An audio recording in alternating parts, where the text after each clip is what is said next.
wabarakatuh. Sebenarnya saya di sini mewakilkan gitu ketua yang berhalangan hadir karena ada keperluan lain di luar kota gitu. Jadi saya sebagai kepala bidang pendidikan mewakili undangan dari sekolah kebijakan ini. Menarik menurut saya membahas mau dibawa kemana perda kepemudaan ini ya. Apalagi ini 2020 gitu, zaman milenial, tapi belum terrealisasi juga gitu, belum terimplementasikan perda yang udah dibuat disahkan tahun 2014. Sungguh sangat miris menurut saya. Karena apa? Peran pemuda itu bagi bangsa Indonesia itu sangatlah penting. Indonesia berdiri itu ada sejarahnya. Peran pemuda itu ada perannya di situ. 1908 kita lihat gerakan Budi Utomo. 1928 Sumpah Pemuda. 1945 yang di situ Bung Karno bilang 1000 orang tua diberikan akan kucabut Gunung Semeru sampai ke akar-akarnya. 10 pemuda diberikan padaku maka akan kuguncangkan dunia. Begitu hebat pemuda di Indonesia ini. Tapi sayang itu.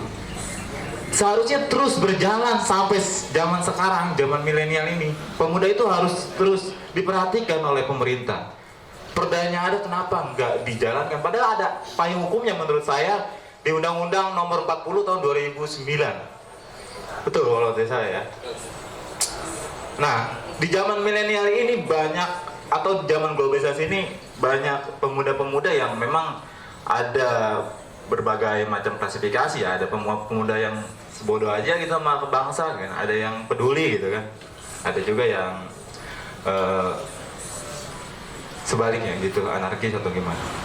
Nah, pemerintah punya tanggung jawab atau kewajiban untuk membimbing atau membangun pemuda-pemuda agar bangsanya itu menjadi bangsa yang memang bisa membangun Indonesia. Pembangunan Indonesia itu bukan hanya fisik gitu, tapi SDM juga perlu menurut saya gitu.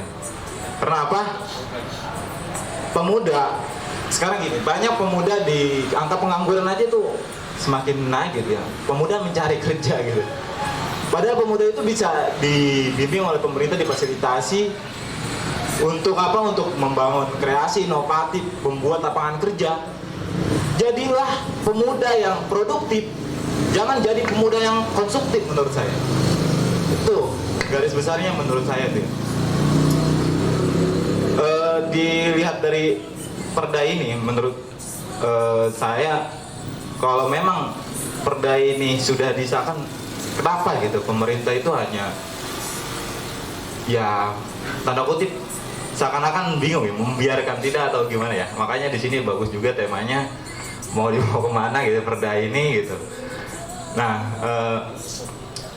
jadi intinya ya, pemerintah itu harus mengimplementasikan perda ini dan juga mengawasi.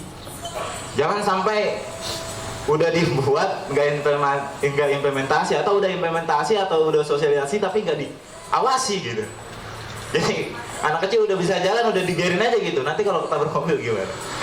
Ya makanya intinya pesan dari saya dari perda ini tuh, pemuda Kabupaten Tangerang itu kalau memang ini udah dijalankan, ayo marilah kita sama-sama menjadi pemuda yang produktif ya.